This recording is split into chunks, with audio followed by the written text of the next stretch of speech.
오늘은 마태복음 7장 13절에서 27절까지의 말씀 다 함께 읽겠습니다. 소리내어서 함께 읽겠습니다.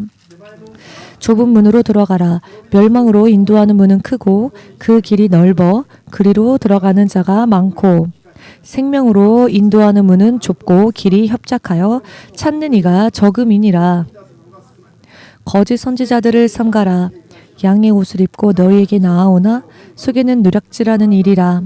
그의 열매로 그들을 알지니 가시나무에서 포도를 또는 엉겅퀴에서 무화과를 따겠느냐.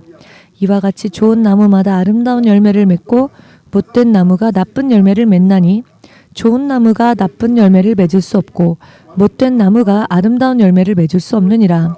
아름다운 열매를 맺지 아니하는 나무마다 찍혀 불에 던지우느니라.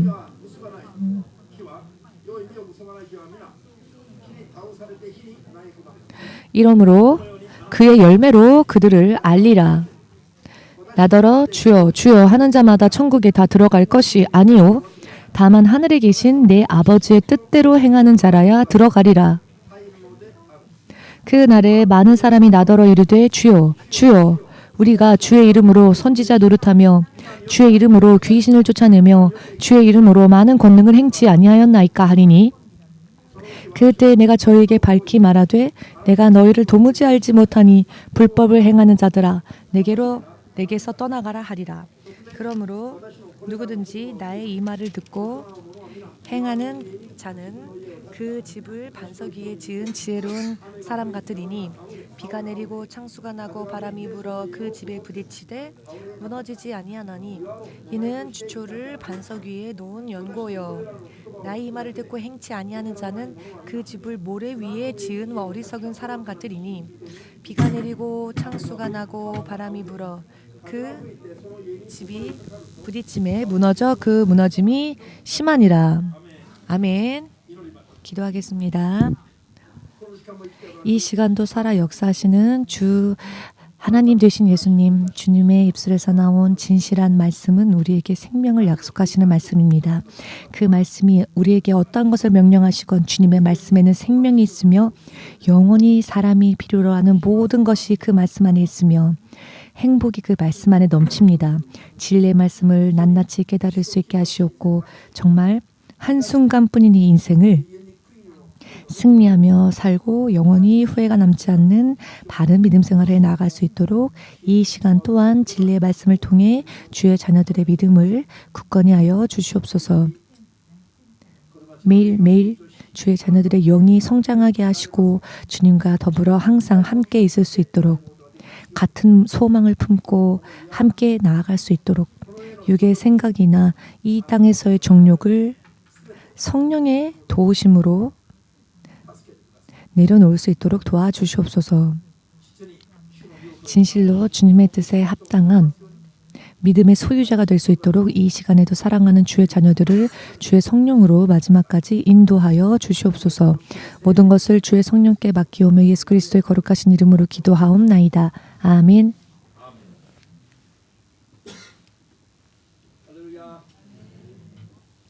할렐루야. 오늘 교회에 오고 싶어서 어제 밤부터 두근두근했던 분 계십니까 혹시?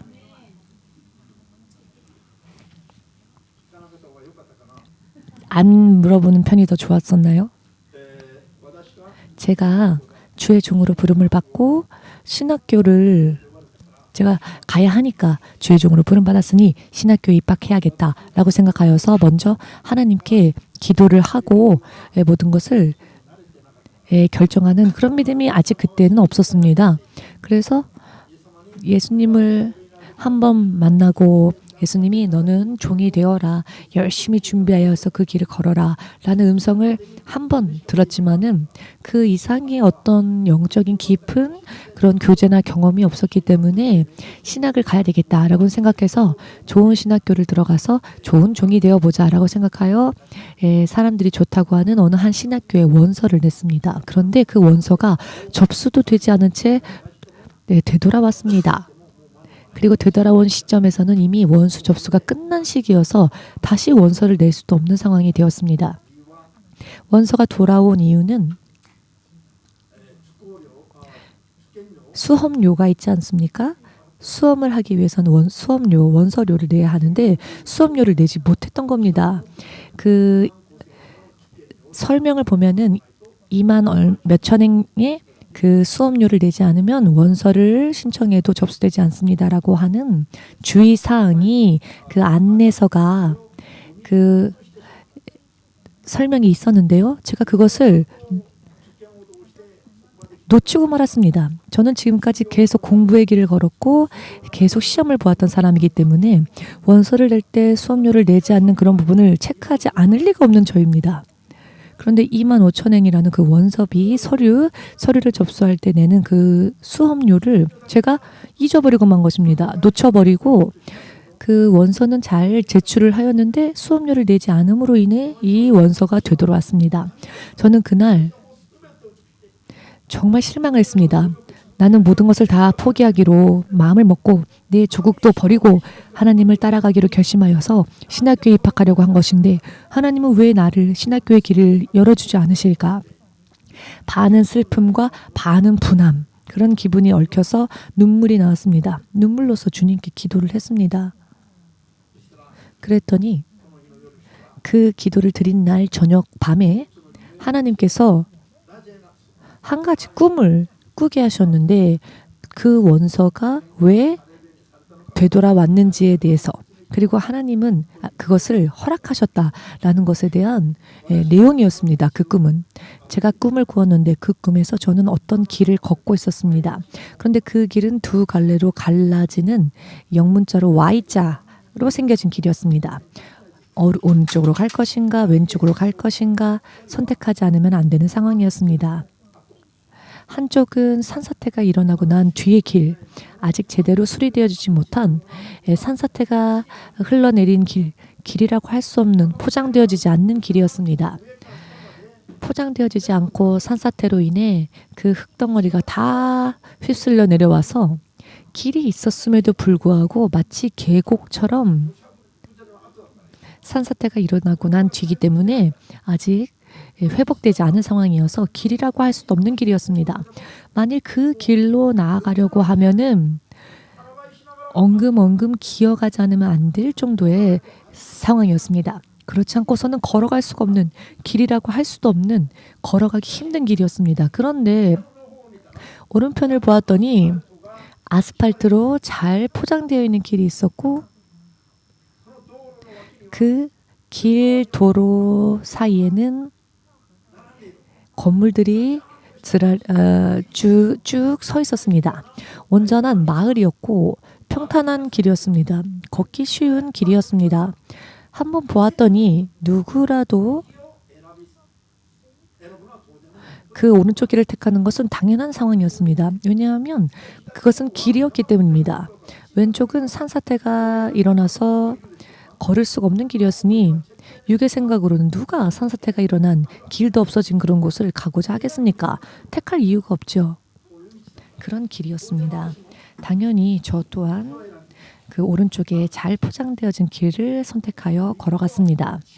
그런데 문제는요, 걸어가면 걸어갈수록 무언가 눈에 보이지는 않는데 제 몸을 죄어오는, 소름이 끼치는, 정말로 이루 말로 표현할 수 없는 기분 나쁜 그런 느낌들이 계속 온 몸을 죄듯이 오는 겁니다. 점점 험악한 분위기가 되어갔고 걸어가면 걸어갈수록 굉장히 기분이 나빴습니다. 그런 상황 속에서 그 마을에서 마치 라디오 방송과 같은, 그 예를 들면 확성기를 통해서 무슨 방송이 들려오는데요. 어느 한 교회를 비판하는 그런 내용이었습니다. 뉴스처럼 들리는데 그 뉴스는 하나님의 교회를 비판하는 뉴스였습니다. 근데 그 목소리 자체가 너무나도 기분이 나쁜 목소리였습니다. 그 길을 더 이상 정말 걸을 수 없을 정도로 공포에 잠기기 시작했고 공포가 일어나고 소름이 끼치고 점점 이상한 이야기들이 확성기를 통해 흘러나오고, 그런 상황 속에서 뒤를 돌아보았더니 제가 택하지 않았던 그 왼쪽 길, 그 왼쪽 길에서 올라가면 나오는 곳이 보였는데 그곳에는 교회가 있었고 십자가가 있었습니다. 그런데 그곳에서는 하나님의 말씀이 확성기를 통해 들려오기 시작했는데 그 말씀을 제가 듣는 순간 평안과 평화를 느꼈습니다.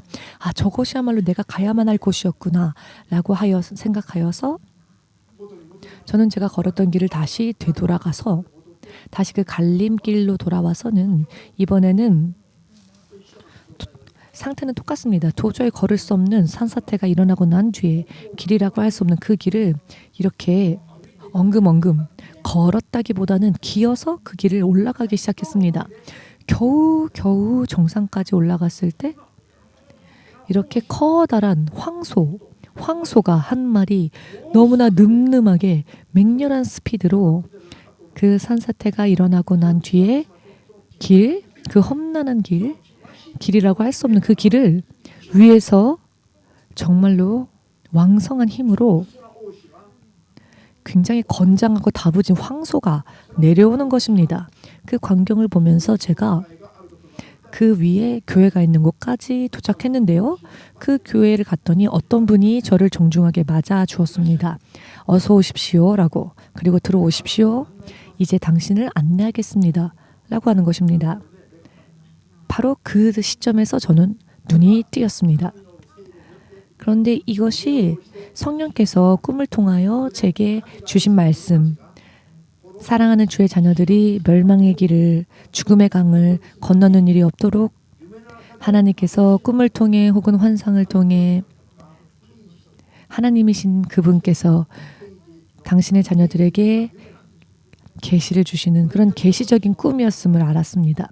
그리고 이 사건을 통해 저의 운명은 다시 한번 바뀌게 되었습니다. 제가 처음 선택했었던 그 신학교는 일본인이라면은, 일본의 크리스찬들이라면 모르는 사람이 없을 정도로 모든 사람들이 다 알고 있는 신학교였습니다. 그런데 그 신학교는 자유주의 신학이었습니다. 자유주의적 신학이었습니다. 자유주의 신학을 가르치는 곳이었고 하나님의 성령으로서 하나님의 뜻대로 성경을 읽고 성경을 해석하는 그런 곳이 아니고 사람의 시대, 그 당시의 상황과 풍습, 장소, 민족, 나라 혹은 어떤 한 개개인의 그 육의 생각에 맞추어주는, 영적으로 되지 않고 하나님의 자녀로서의 신적인 그 차원에까지 이르지 않아도 육의 귀로 듣고 납득할 수 있는, 이것만이 진리가 아니라 이런 길도 있다라고 해석하는, 그러나 그런 해석이 있어도 그 해석을 존중해주는, 서로의 각자의 그 해석을 존중해주는 그런 신학교였습니다. 육의 생각으로 육적인 수준의 사람의 육적인 이성적인 부분들을 해소시켜주는 그런 신학이었습니다. 그러니 그런 것을 좋아하는 사람들은 내 입장과 내 생각과 내 사고방식을 인정해주고 존중해주는 그와 같은 감각의 신학이었기 때문에 누구에게라도 기쁨을 받는, 아무 저항 없이 그 이야기들을 듣고 또 받아들일 수 있는, 저항 없이 받아들일 수 있는 그런 신학이었습니다. 들어도 부담이 없습니다. 의심되지 않습니다. 말씀을 들으면서도 이렇게 하면 안 된다라고 하는 부담감을 가질 필요도 없습니다. 새롭게 마음을 동여매고 열심히 하자라고 할 필요도 없습니다. 왜냐하면 지금의 내 모습 그대로를 인정받고 존중받고 나는 이렇습니다 라고 이야기하면 그 사고방식도 받아주는 그런 신학교였습니다. 나를 부수지 않아도 좋습니다. 나를 내려놓지 않아도 좋습니다. 육의 정욕을 부수지 않아도 좋습니다. 왜냐하면 그와 같은 것들을 존중해주는 신학이었기 때문입니다. 그래서 모두가 기뻐하고 모두가 걷기 쉬운, 그리고 많은 사람들이 기뻐하며 그곳으로 향하고자 하는 그런 길이었습니다. 그런데 하나님의 성령께서 저에게 보여주신 곳은 틀린 것이었습니다. 육의 생각을 버리라는 것이었습니다. 세상을 향한 정욕을 버리라는 것이었습니다. 그것은 너의 생각이다. 너의 생각은 버리고 너는 오직 하나님께 복종하라. 너의 육의 생각을 버리지 않으면 너는 사망에 이를 것이다. 성령으로 인해 육의 생각을 없애면 없앨수록 너는 살 것이다.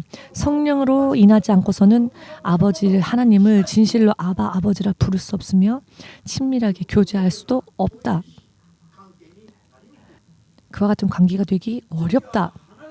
죄를 벗어나지 않으면 고름은 살이 될 수 없습니다. 고름은 짜내야죠. 고름이 살이 되지는 않습니다. 고름은 짜내야 합니다. 짜내지 않으면 새 살이 돋지 않습니다. 고름을 짜낼 때는 얼마나 아픕니까? 아프다. 오늘의 설교는 다 나를 무언가 추궁하는 설교 같다. 나를 혼내는 설교 같다. 그렇기 때문에 믿음이 없으면 앉아있을 수가 없죠. 이 교회 싫다. 모두 평화와 평안을 이야기하는데 왜 신목사님은 안 된다라고만 하는가? 육의 생각과 이성적인 영이 아닌 혼의 생각에 맞춰주고 그와 같은 것이 아니라 마귀를 쫓아가는 가르침도 아니라 하나님의 그 신이신 하나님의 자녀가 되는 그와 같은 믿음의 분량까지 성장하지 않으면 안 되는 그런 설교를 하고 있으니까요. 그런데 예수님을 향한 믿음이 진실로 바르고 하나님의 나라야말로 내가 돌아가야 할 본향이며 내 시민권은 이 땅에 있는 것이 아닌 한국도 일본도 아닌 하나님의 나라에 있음을 고백하고 하나님의 나라에 속한 자로서 살고자 하지 않으면 그 사람이 아니고서는 기뻐할 수 없는 길이 믿음의 길이기도 합니다. 내 부모님도 내 가족도 하나님보다 더 사랑할 수는 없는 겁니다. 의식주 등등 경제적인 부분들에 있어서도 그것으로 기뻐하는 것이 아니라 빵 한 조각밖에 없다 할지라도 만족하면서 예수님의 말씀으로 인해 기뻐할 수 있는 믿음, 그런 믿음이 아니고서는 절대로 기뻐할 수 없는 길. 여러분, 그렇게 두 갈래의 길이 열려져 있습니다. 모두가 많은 사람들이 가는 곳, 많은 사람들이 납득하는 곳, 이해하기 위해서 노력하지 않아도 이해가 되는 곳, 아무리 범죄하여도 그 죄에 대해서 추궁당하지 않는 곳, 그곳은 교회를 다니는 것이 부담스럽지 않죠. 교회를 다니는 게 편합니다. 말씀을 지키지 않아도 말씀을 지키지 않은 삶에 대해서 지적하지 않습니다. 인사하지 않고 아무하고도 교제하지 않고 예배 때 살짝 왔다가 목사님이 축도 기도하실 때 살짝 빠져나가도 아무도 말하지 않는 교회. 편하죠. 두 갈래의 길이 확실하게 뚜렷한 차이가 있습니다. 한 길은 하나님께서 원하시는 교회, 마침내는 생명의 구원이 확정되어지는, 보장되어지는 길이며, 그런데 이 길은 길이 되어 있지 않은 길입니다. 길이라 할 수 없는 길, 길이라 보이지 않는 길을 그러나 믿고 가지 않으면 안 되는 길, 길로 안 보입니다. 길로 보이지 않기 때문에 길이라고 믿을 수밖에 없습니다. 보이지 않으니 믿고 가는 겁니다. 사람이 걸어갈 때 우리는 사실 사람은 두 다리로 걷지 않습니까? 그런데 두 다리로 걸어야 하는데 저는 겨우겨우 엉금엉금 기어가지 않으면 안 될 정도로 그 길은 험난한 길이었습니다. 그렇지만 한 길에는 생명이 기다리고 있었고 길이 준비되어져 있고 정돈되어져 있고 마을이 조성되어져 있고 옆을 보아도 넘어질 일이 없으며 흘러내려갈 일도 없으며 평탄한 길이지만 그 길의 끝에는 무엇이 기다렸느냐? 사탄의 방송, 즉 사탄의 가르침이 기다리고 있었다는 것입니다. 결국은 하나님의 교회를 해치는 그와 같은 사탄의 말, 그런 사탄의 말에 속아서 나는 그러나 생명길에 걸어가고 있다. 그 길에 대해서 알지도 못한 채 그 길을 걸어가는 신학생들이 이 세상에도 굉장히 많이 있습니다. 그런 사람들이 이 세상에 얼마나 많은지 여러분들은 상상이 되십니까? 육적인 사람, 혼적인 이성적인 사람들에게 있어서는 절대로 이해되어질 수 없는 이야기이기도 합니다. 그렇지만 실제로 있는 이야기이기도 합니다. 공기가 보이지 않아도 공기는 존재하지요. 공기의 흐름이 바뀌면 그것이 바람이 됩니다. 바람의 흐름이 강해지면 그것은 태풍이 됩니다. 태풍이 불 때 보면 날아갈 수 있습니다. 보이지 않는다고 해서 무시해도 좋은가? 보이지 않는 공기의 움직임이 태풍이 되어 집도 사람도 날려버리는 결과를 얼마든지 만들어낼 수 있음을 우리들은 지금까지 보아왔습니다. 여러분들이 태풍을 손으로 만질 수 있습니까? 잡을 수 있습니까? 태풍의 근원은 무엇입니까? 공기입니다. 그렇기에 손으로 잡을 수 없습니다. 그러나 손으로 잡을 수 없는 보이지 않는 공기로 인해 사람이 죽을 수도 있습니다. 그런데 영적인 흐름은 이와 같다는 것입니다.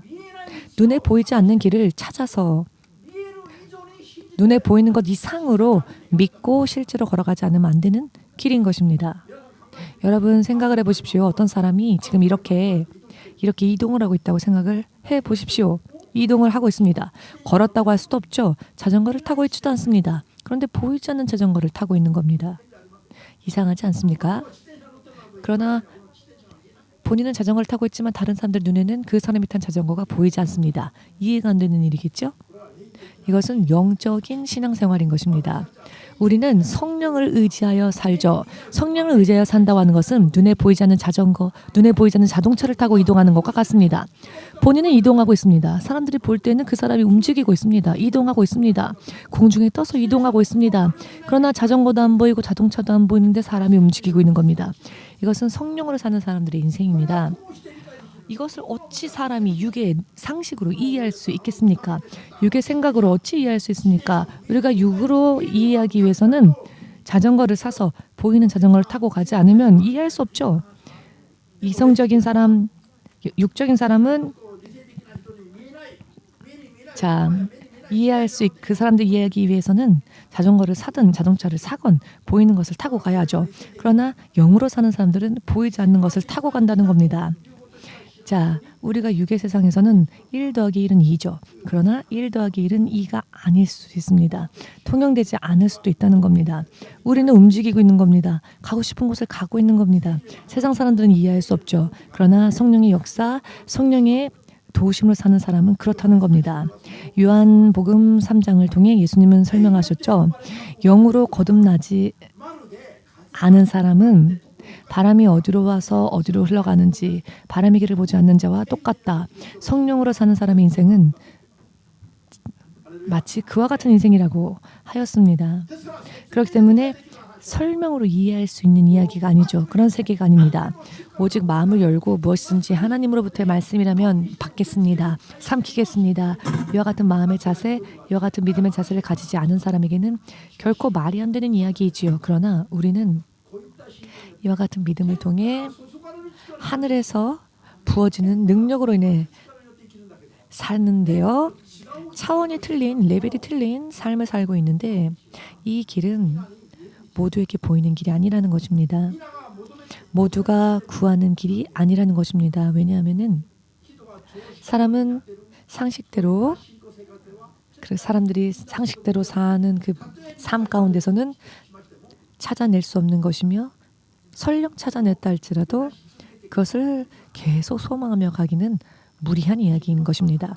믿으십니까? 지금 오늘날 세상의 크리스찬들을 보면 한 번의 경험, 맛보기 정도의 체험은 대부분의 크리스찬들이 하고 있습니다. 물론 일본에서는 그런 체험을 한 사람도 극히 적은데요. 한국 같은 경우에는 그 한 번의 비침의 역사, 그 맛보기의 역사, 자신의 믿음으로 예를 들어 자기의 돈을 지불하지 않아도 백화점 앞을 지나갈 때 상점가를 지나갈 때 보시면 맛보기 시식 코너가 있죠. 돈을 내지 않았지만 맛 한번 보세요. 맛있습니다. 맛있으면 드셔보시고 맛있으면 이 상품을 돈을 내고 사십시오. 라고 하는 의미에서 아직 돈을 내지 않았음에도 불구하고 공짜로 시식을 시켜주는 그런 코너가 있지 않습니까? 히브리서 6장 4절 말씀에 나오는 한 번의 비침의 단계가 이와 같은 것입니다. 예를 들어 전도 집회나 전도를 받았을 때 그 단계에서는 그 본인에게는 믿음이 없죠. 그렇기 때문에 일방적으로 주님이 당신이 살아계심을 그리고 이와 같은 능력으로 역사심을 알려주시기 위해서 비춰주시는 은혜가 있다는 겁니다. 이것은 맛보기입니다. 그러나 이것은 자기 믿음으로 받은 것이 아니죠. 아직 자기의 믿음으로 아무것도 지불하지 않았습니다.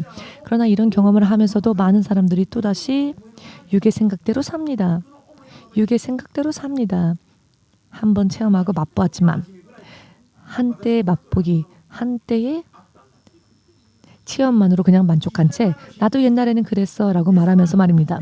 20년 전에 처음에 하나님을 믿었을 때 겪었던 체험 그것밖에 없습니다. 어떤 사람 그런 맛보기의 단계 이제 그 맛본 것이 맛있으면 내 돈을 지불해서 그것을 내 것으로 해야죠. 내 것으로 삼아야죠. 이와 마찬가지로 비침의 은혜 가운데서 하나님이 살아계셨음을 체험했다면 이제는 자신의 믿음으로 말씀을 지키고 기도하고 금식하고 영적인 싸움에서 지지 않도록 노력하면서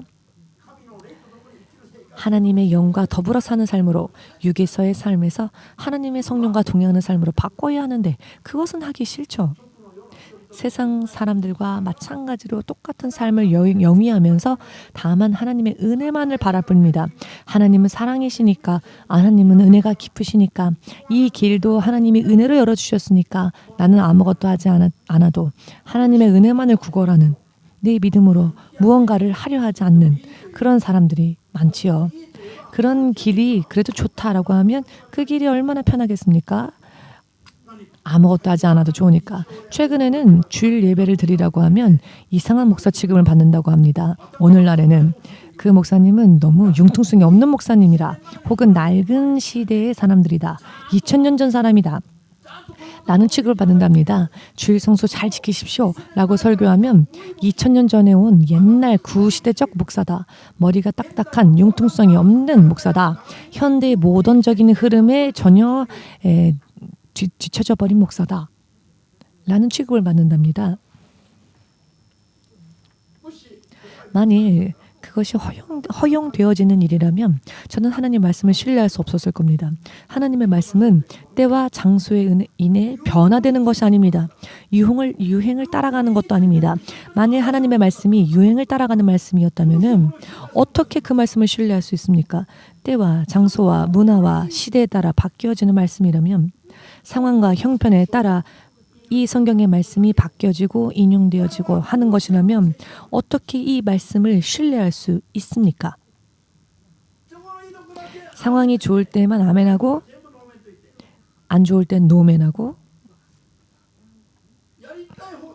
내가 하고 싶은 대로 내 뜻대로 사는 삶이 허용되어지는 그런 설교, 그런 성경이라면 참 편하겠죠. 참 믿음 생활하기 쉽겠죠. 아무런 부담 없이 예수님 이렇게 믿으면 참 좋다. 아무런 구속을 받지 않으니까 각자 자기 나름대로 열심히 살아도 그 삶의 방식이 존중되어지고 아무런 간섭이 없고 아무런 구속이 없으며 자유롭게 살아도 구원받는 길이 있다고 한다면 얼마나 쉬운 길이겠습니까? 그런데 그 길은 생명이 이르는 길은 아니라는 것입니다. 그때의 기분과 감정에 맞춰줄 수는 있겠지만은 생명으로 통하고 마침내는 생명을 이루는 그와 같은 길은 절대로 되지 못한다는 겁니다. 왜냐하면 그 배후에는 사단이 이와 같이 그런 분위기, 그런 풍습을 만들어 사람들을 유혹하고 속인다는 것을 확실하게 영의 눈을 떠서 분별하시고 판별하시고 분별하는 것뿐만이 아니라 그와 같은 것들을 부숴버리는 그런 능력이 성령으로 인해 여러분들에게 주어지기를 예수님의 이름으로 축복합니다. 아멘. 오늘 여러분들이 읽은 말씀 구절은 산상수훈이라고 하여서 예수님께서 산 위에서 설교하신 내용 중 일부였습니다. 예수님께서 하나님의 관점으로 바라보실 때 세상에 있는 사람들이 그 숫자로, 그 무리의 숫자로 움직인다는 겁니다. 많은 사람이 모이면 그 많은 사람들이 모인 곳이 옳게 느껴지고 많은 사람들이 육의 생각으로 좋다 선택하는 길, 모두가 기뻐하는 길, 모두가 믿음 없어도 납득할 수 있는 길, 믿음이 필요 없이 그저 납득되어지는 부담 없는 길이라면 구하는 사람이 얼마나 많겠습니까? 그리고 실제로 걷는 사람도 많을 것입니다. 그렇지만 그 길 끝에는 멸망이 기다리고 있다는 것입니다. 그러나 생명으로 통하는 길, 그 길은 그 길 자체는 길이라 할 수 없을 정도의 길이기 때문에 좁고 협착하고 험난합니다. 산사태가 일어나고 난 뒤 보았을 때 길이라고 할 수 없는 길. 그런데 그 길을 걸으라고 한다면 얼마나 싫겠습니까? 얼마나 부담스럽겠습니까? 그런 길이라는 것입니다. 그렇기 때문에 딱 보았을 때 사람들이 기뻐할 수 있을 만한 길이 아니기 때문에 대부분의 사람들이 그 길을 택하려고 하지 않는다는 것이죠. 저도 처음에는 딱 보았을 때 그 길을 택하지 않았습니다. 왜? 길로 보이지 않았거든요.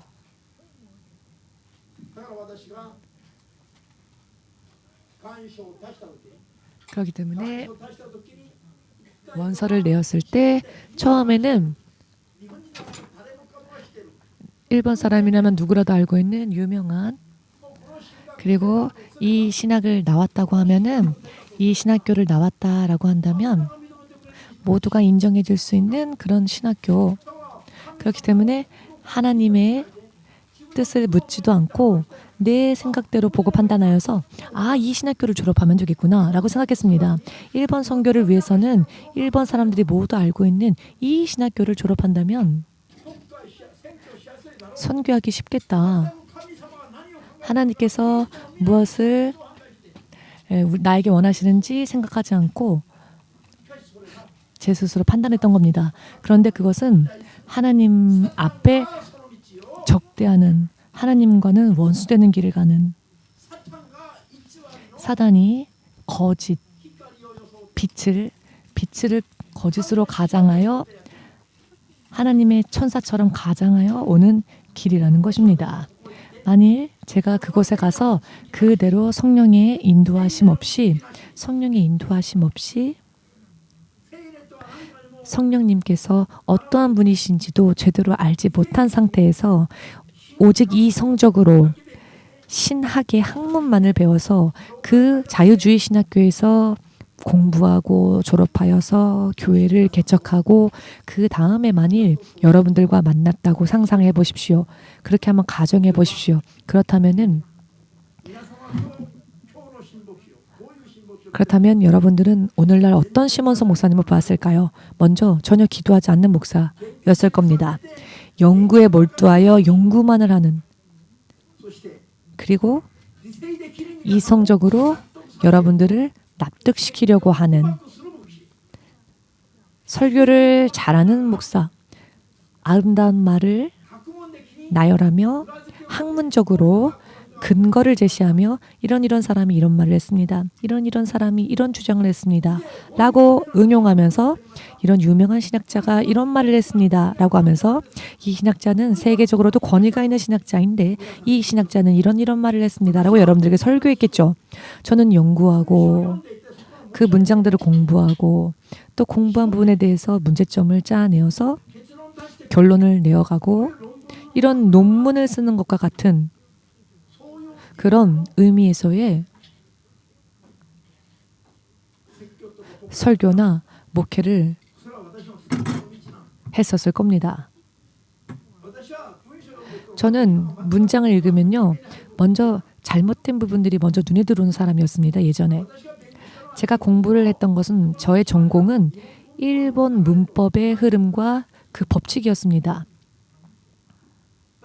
그렇기 때문에 물론 지금은 다 그런 것들을 버렸지만은, 왜냐하면은 그것은 제가 이 세상의 학문에 머물러 있었을 때 이야기니까요. 모든 것을 먼지 티끌처럼 사도 바울이 그 학문을 버렸던 것처럼 저도 버렸습니다.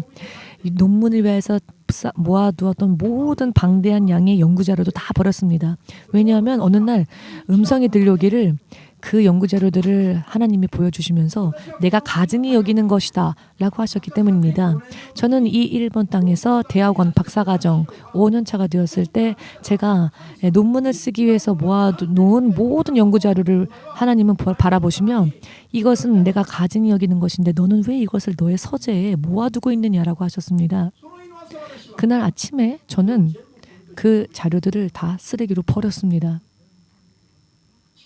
그런데 만일 제가 성령의 음성을 소망하며 성령의 음성으로 따라가지 않는 목자였다면 사람들이 그것은 신비주의가 아니냐라고 말할 때,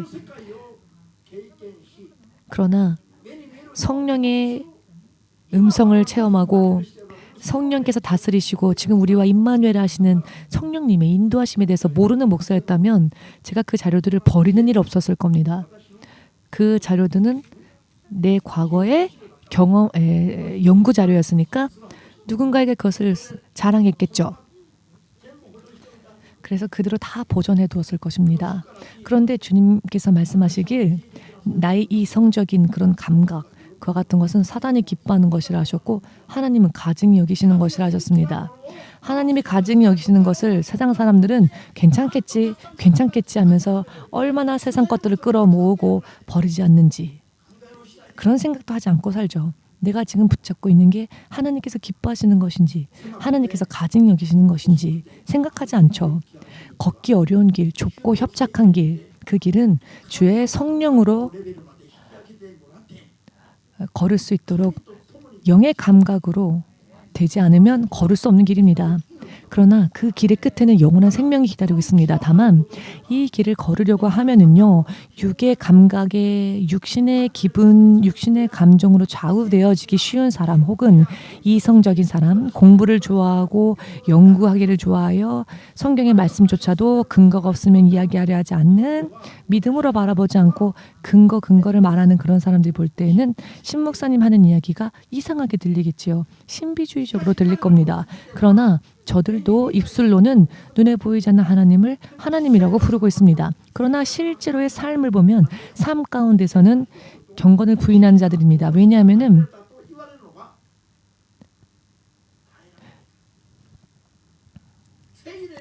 성령으로 예수님께서 말씀을 전하셨고 예수님을 따라가는 제자들이 그 성령의 도우심으로 귀신 쫓고 병을 고쳤더니 그 당시 택함 받았던 유대인들이 예수님과 제자들을 보고 무엇라고 말했습니까? 나사렛의 이단이다 라고 예수님과 그 제자들을 말했습니다. 나사렛의 이단이다 라고 했습니다. 그리고 제자들을 무엇라고 불렀습니까? 나사렛 이단의 분파다 라고 했습니다. 성령의 도우심으로 귀신 쫓고 병 고칠 때 하나님의 택함 받았던 이스라엘 백성들은 예수님과 그의 제자들을 보고 나사렛의 이단이며 그 분파다라고 했습니다. 그리고 육의 생각을 가졌던 사람들은 다 그 생각에 찬동했죠. 그렇기 때문에 결국 예수님을 십자가에 못 박았습니다. 세상 사람들이 그 어느 누구도 기뻐하지 않는 길, 최종적으로는 예수님의 제자들조차도 이 길은 더 이상은 쫓아갈 수 없는 길이다 하여 예수님을 배신한 그 길, 예수님이 성령께서 오직 걸으셨던 그 십자가의 길, 그 길이 좁고 협착한 그러나 생명이 이르는 길이라는 것입니다. 그 길은 하나님의 뜻을 행하는 자여야만이 걸어갈 수 있는 길이라는 것입니다. 이 세상의 것, 내 가족의 것, 내 육의 것, 내 신상의 일, 육적인 이성적인 것, 이와 같은 것들을 먼저 중요시하는 사람들은 절대로 걸을 수 없는 길이기도 합니다. 노아의 시대 때에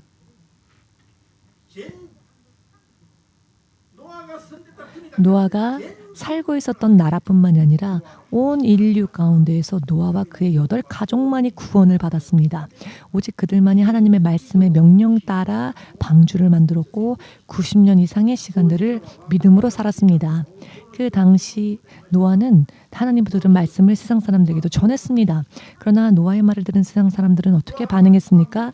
노아의 가족들이 하나님의 말씀대로 순법 따라 육신의 그 가장 그 적은 양식에만 만족하며 90년이라는 시간을 오직 방주를 만드는 삶으로 보냈을 때에 세상 사람들은 먹고 마시고 장가가고 시집가고 아이를 낳고 밭에 일을 하고 또 일을 하기 위해 분주하게 살았죠.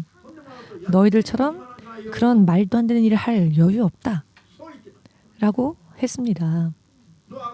노아가 복음을 전하여도 너희들도 방주를 만들라 준비하라 예비하라 하여도 사람들은 말하지 않았을까요? 아닙니다. 아마 그들은 입을 열어 비웃었을 것입니다. 그냥 대답만 안 한 게 아니라 오히려 비웃었을 것입니다. 그냥 비웃기만 했을까요? 아마도 미치광이라든지 그저 조롱하는 단계를 뛰어넘어서 미치광이 취급했을 겁니다. 10년이 20년도 아닌 70년, 80년, 90년이 지나도록 아무런 변화가 없는데 세상에는. 그러나 저 미치광이들은 지금 뭘 하고 있는가? 저 긴 세월을 방주를 만들고 있네. 오늘날의 말을 빌린다면 이단 취급을 당했을 겁니다. 아니 상대도 하지 말아라 라고 생각했었을 것입니다. 당시의 세상 사람들은. 목사님이 태어난 고향에 제가 초등학교 때까지 제가 중학생까지 살았던 저의 고향이 있는데요. 지금 그 당시에 제가 살았었던 그 고향에 그 당시에 딱 한 명 크리스찬 할아버지가 계셨습니다. 이 할아버지가 그 고향에 딱 한 명 크리스찬인 할아버지였는데요. 그 시골에 아무도 예수님을 믿지 않았을 때 박상국이라고 하시는 할아버지이셨는데요. 세상 사람들이 모두 세상으로 달려갈 때 이 박이라고 불려지는 할아버지만큼은 크리스찬이었는데요. 혼자 찬양하고 혼자 성경의 말씀을 입술에 묵상하고 그래서 우리 마을 사람들은 저놈이라고 했습니다. 저 자식 저놈 이렇게 표현했습니다. 할아버지라고도 부르지 않았습니다. 정중하게 박씨 할아버지라고 하지도 않았고 저 자식은 저놈은 이상한 사람이다. 정신이 미친 사람이다. 라고 길 가다가 만나도 제대로 사람 취급도 하지 않았습니다. 마을 사람들이. 피해 다녔습니다. 인사하고 교제하며 그 할아버지와 접하는 사람이 한 명도 없었습니다. 제가 살던 그 시골에 그 문둥병을 앓고 계시는 할머니가 한 분 계셨는데요. 제가 살았던 그 시골에는 굉장히 그 시골이 살기 좋은 동네였습니다. 사람을 차별하지 않고 사람들을 핍박하지 않는 그런 착한 사람들이 사는 마을이었는데 한국인 여러분들은 아실 겁니다. 일본 여러분들도 아시겠지만 문둥병에 걸리면은 내가 태어나고 자란 곳이라 할지라도 격리당하지요. 예를 들면 어느 섬이나 이렇게 격리되지 않습니까? 격리 수용당하죠. 그런데 우리 시골 마을은 문둥병에 걸렸던 할머니조차도 쫓아내지 않았습니다. 그냥 같은 마을에 함께 살 수 있게끔 배려해 주었습니다. 아이를 낳고 남편과 함께 살 수 있도록 그리고 길에서 우연히 만나더라도 모두 인사 나누고 저도 그랬고 마을 사람들이 모두 그랬습니다. 문둥병이요. 그 당시에는 전염병이라는 인식이 강했던 그런 시대였습니다. 다른 곳에서는 격리했지만 우리 시골 마을은 격리하지 않았습니다. 그 정도로 제가 살았던 시골은 사람들의 마음이 착했던 인정이 있었던 마을이었습니다. 그래서 신 목사님도 사실은 인정이 많습니다. 저의 내면이. 설교는 무섭게 하죠. 설교를 엄하게 합니다. 그러나 설교를 엄하게 하는 이유는 설교는 제 기분과 감정으로 말할 수 있는 것이 아니기 때문입니다. 그렇기 때문에 제가 읽은 대로 제가 받은 말씀대로 전할 뿐입니다. 뜨겁게 뜨거운 마음으로. 여러분들이 들었을 때 목사님은 마치 정말 호랑이가 한 마리 신 목사님 마음속에 들어있는 게 아닐까라고 생각할지 모르지만 사실 저는 그렇지 않습니다. 저는 사실 인정이 많은 사람이었습니다. 할렐루야. 저는 참 사실은 친절하고 상냥한 사람입니다. 굉장히 상냥한 사람입니다. 그런데 이렇게 친절한 마음이 많은 사람들이 살고 있었던 시골이었지만 크리스찬에 대해서는 어떻게 했냐면 상대를 하지 않았습니다. 문둥병을 앓고 있는 분까지 받아들였던 마을이 이 한 명 크리스찬이었던 할아버지, 홀로 외롭게 믿음의 삶을 살았던 이 할아버지만큼은 배제하려 하였고 이 할아버지의 부인 되시는 분도 나중에 제가 목사가 되고 난 다음에 생각해 보니 이분이 예수님을 홀로 외롭게 믿고 있었지만은 영적인 싸움을 알지 못했던 분이었던 것 같습니다. 왜냐하면 아무도 영적으로 인도하시는 분이 없었기 때문에. 그래서 영적인 싸움에서 졌던 것 같습니다. 그분이 말년에는 몸이 마비되어서 걷지도 못하시게 되었는데, 그래서 대소변도 할 수가 없어서 부인이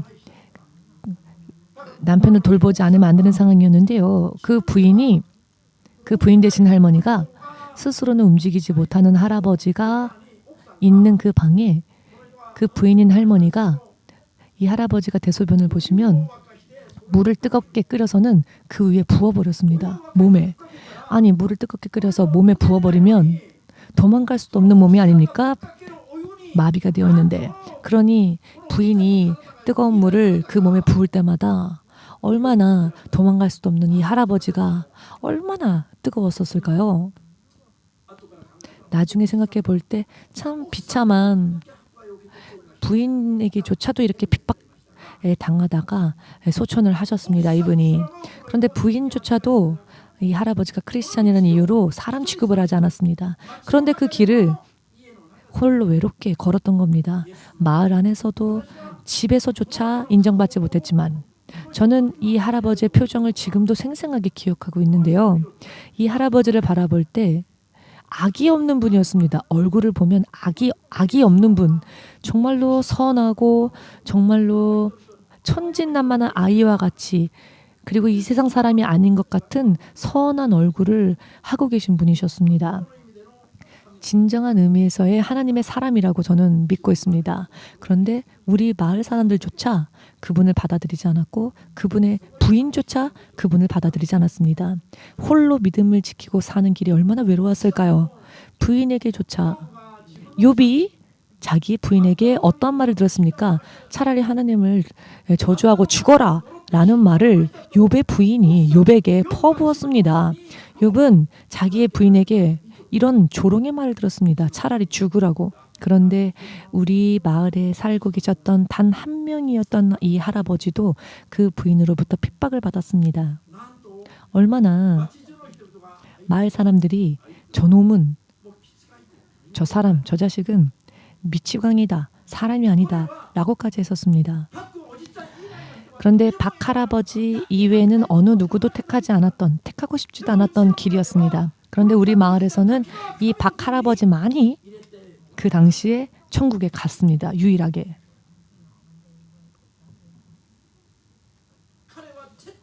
그 할아버지는 그 믿음을 포기하지 않았습니다. 타협하지 않았습니다. 사람들이 그분을 이상하게 생각했어도 그분의 얼굴은 언제나 평온해 보였습니다. 스테반 집사가 돌을 맞으며 죽어갔지만 그 영의 눈이 열려 하늘 보좌에 계신 예수님을 보시며 자기를 향해 돌을 던지는 사람들의 죄를 용서해주고 주님 제 영을 받아주시옵소서라고 기도한 뒤 마지막에 조용히 숨을 거두었지요. 그 스테반 집사가 마지막까지 믿음을 지켰던 것처럼 이 박 할아버지도 끝까지 믿음을 타협하지 않고 포기하지 않고 그 길을 홀로 걸어갔다고 지금 생각해보니 그렇게 생각합니다. 그런데 이런 길이 정말 좁고 협착한 길이죠.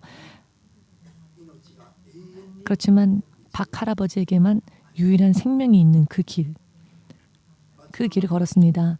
마을 사람들과 타협하면서 마을 사람들과 잘 어울리기 위하여서 서로 사랑하고 화목하게 오손도손 잘 살기 위하여서 그 믿음을 포기하지 않았다는 겁니다.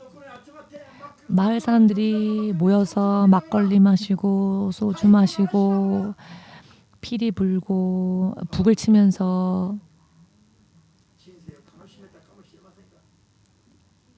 그렇게 놀려고 하면 얼마든지 할 수 있었죠. 그런데 그렇게 하지 않았다는 겁니다. 그 당시 박 할아버지를 무시하고 박 할아버지를 핍박했던 사람들은 지금은 불 속에서 뜨겁다, 뜨겁다라고 한탄하고 있을 것입니다. 예수님의 이름을 지금은 부를 수 있겠죠. 그러나 이미 세상을 떠난 그들의 부름에 예수님은 응답하지 않으십니다. 박 할아버지만이 그 믿음의 길을 끝까지 걸어가서 지금은 하나님의 품에서 온전한 안식을 누리고 있을 것이라 생각합니다. 오늘의 설교에서 제가 하고 싶은 말이 참 많았는데요.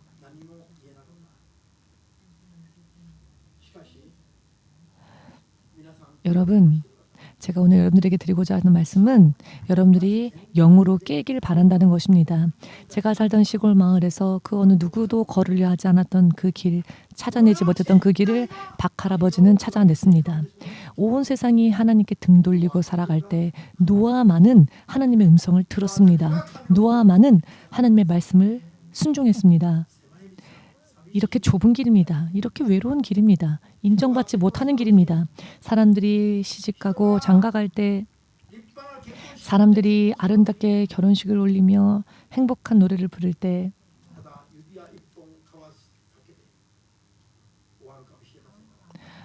우리 믿는 자들은 그저 반지만 교환한 채 이 믿음의 길을 걸어가야만 할 수도 있습니다. 그렇지만 이 믿음의 길은 생명이 기다리고 있는 길입니다. 세상 사람들이 먹고 마시고 세상의 즐거움을 누릴 때 우리는 철야하고 기도하고 금식하면서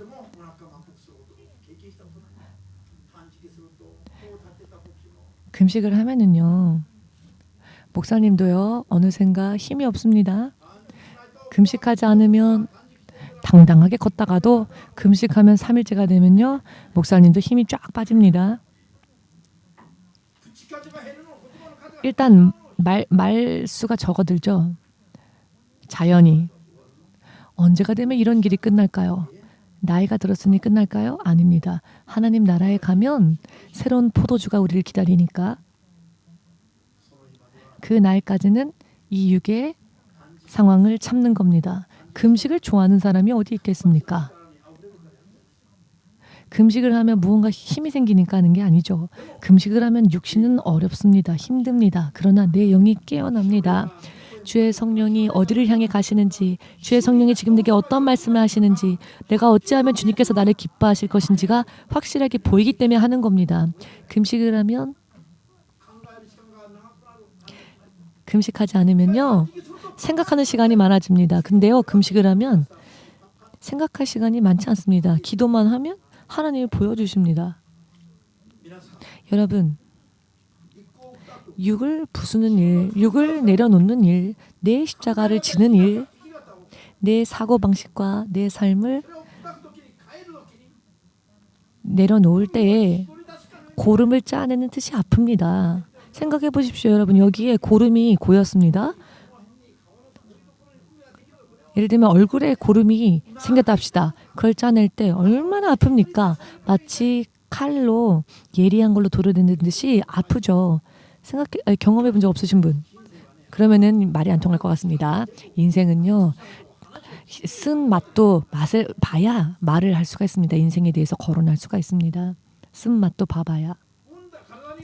내 몸 어딘가에 고름이 생긴 적을 경험해 본 적 없는 사람은 이런 말이 안 통할 겁니다. 그렇기 때문에 달콤한 맛을 기뻐해서는 안 됩니다. 인생의 쓴맛도 알고 그것을 뛰어넘을 줄 아는 사람이 되어야 합니다. 아멘. 그렇기 때문에 그렇다고 해서 바깥에 세상 나가서 죄를 한번 져보세요. 그런 이야기가 아닙니다. 일부러 도둑질도 해보고 누구도 때려보고 한 다음에 인생은 이렇게 쓰디쓴 맛도 있고 이렇게 힘든 일도 있구나. 그게 아니라요. 그렇게 하라는 게 아니라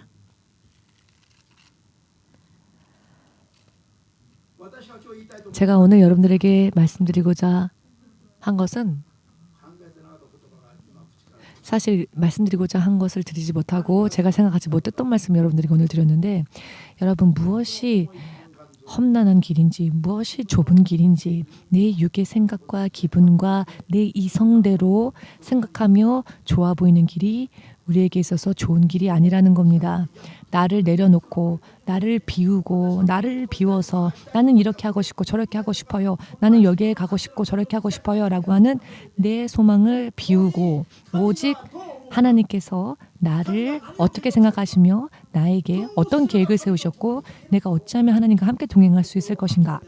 이것을 마음을 비워내고 주님으로부터 듣고 주님이 보여주시면 그대로 순종하는 사실 이 일은요 그렇게 하기 쉬운 일은 아닙니다. 그렇기 때문에 좁은 길이라고 하십니다. 그러나 그 좁은 길의 끝에는 예수님이 우리를 생명의 주님이 우리를 기다리십니다. 그렇지만 육의 생각, 기분, 감정을 통해서 유혹하는 그와 같은 일들은 내 시선을 빼앗고 내 마음을 빼앗고 그 길에 성공이 있는 것처럼 보이고 그 길에 행복이 있는 것처럼 보이죠. 그러나 대체적으로 그와 같은 것들은 성령께서 우리에게 말씀하시기 이전에 먼저 우리에게 속닥거리는 마귀의 음성은 유혹일 경우가 많습니다. 그와 같은 것을 꿰뚫어 보고 분별하고 주의 성령이 내게 말씀하시는 그 단계까지 우리가 이르지 않으면 우리는 넓은 길에서 내 인생을 쏟아버릴 수밖에 없습니다. 넓은 길에서 모두 함께 타협하며 갈 수밖에 없습니다. 사울 왕이 그랬죠. 사람들에게 인정받고 싶어 했습니다. 사울 왕은 백성들 앞에서 내 얼굴을 세워주십시오. 내가 왕이 아닙니까? 백성들 앞에서 내 체면을 살려주십시오. 이렇게 해주십시오. 라고 백성들 앞에서 내 얼굴을 세워달라고 사울 왕은 사무엘에게 말했죠. 사울 왕은 그대로 망했습니다. 그런데 다윗은 왕의 자리에 앉아 있었어도 하나님을 찬양할 때에는 옷이 벗겨져 하반신이 그대로 드러났지만 그 광경을 보았을 때 왕비였던 미갈이 어찌 왕으로서 채통을 지키지 않고 백성들 앞에서 벌거벗은 몸이 되어 무엇을 하고 있는가? 그게 왕으로서의 권위인가? 그게 무슨 찬양인가? 라고 조롱하였죠. 그랬더니 다윗은 내가 지금 춤추며 찬양하는 것은 너에게 기뻐함을 받기 위해서가 아닌 하늘에 계신 나의 하나님을 찬양하기 위해서이다.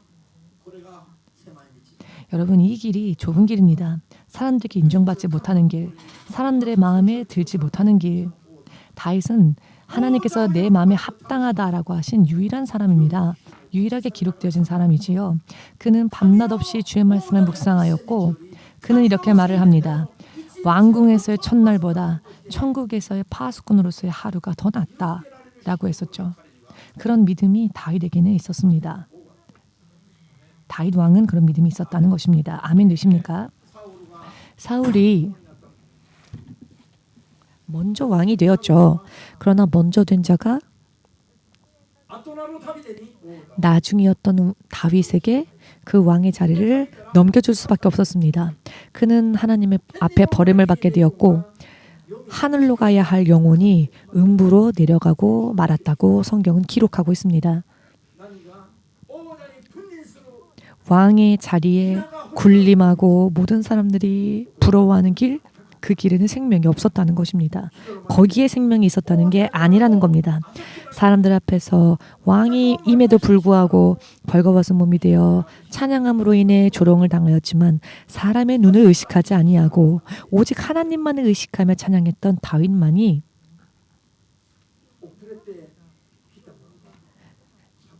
늦었던 자였지만 나중되었던 자였지만 먼저 된 자가 되었습니다. 하나님의 말씀이 실현되어지고 다윗 왕의 이름이 세워졌습니다. 동경 EMC 쫓아와도 쫓아오지 않아도 동경 EMC는 출발했습니다. 하나님께서는 출발하셨습니다. 아무도 긴장 안 하시네요. 준비 땅. 이런 발사 신호가 오면 육상 선수들은 벌써 긴장하고 튀어나가죠. 자, 우리가 훈련이 안 되었으니까 지금 출발해도요. 뭐라 하시지 하고 그냥 가만히 있는 겁니다. 그럼 안 되죠.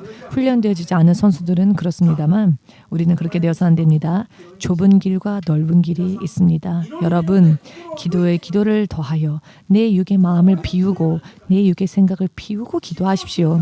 그리고 나를 십자가에 못 박고 이제 내가 살아도 하나님이 내 안에서 사시도록 하지 않으면 이 길을 못 갑니다. 이 길이 좁습니다. 그렇지만 이 좁은 길의 끝에서만이 예수님이 나를 기다리고 계십니다. 여러분 모두도 그렇습니다. 아멘. 이성적으로도 육적으로도 만족되어지는 그와 같은 가르침이 있는 곳에는 가면 갈수록 사단의 소굴입니다. 더 이상 패닉 상태가 되어서 도망칠 수밖에 없는 곳입니다. 길이 되어 있지 않은 산사태가 일어나고 난 뒤의 길과 같이 정말로 길처럼 보이지 않았지만 기어서 올라갈 때 주의 사자가 저를 맞이해 주었습니다. 어느 길을 택할 것인가? 그것은 물론 여러분들의 선택입니다. 선택하는 것에서 하나님은 간섭하지 않으십니다. 그러나 선택한 것의 결과는 우리가 책임져야 합니다. 천국 가는 것도 지옥에 가는 것도 하나님의 심판의 권위입니다. 여러분 깨달으시고 좁은 길이, 좁은 문이 여러분들의 믿음으로 인해 여러분들의 생명을 찾아내는 길이 되도록 예수님의 이름으로 축복합니다. 자, 그러면 예수님 이름 우리 부르고 함께 예수 삼창으로 예수님 이름 부르고 기도하는 시간 가지겠습니다.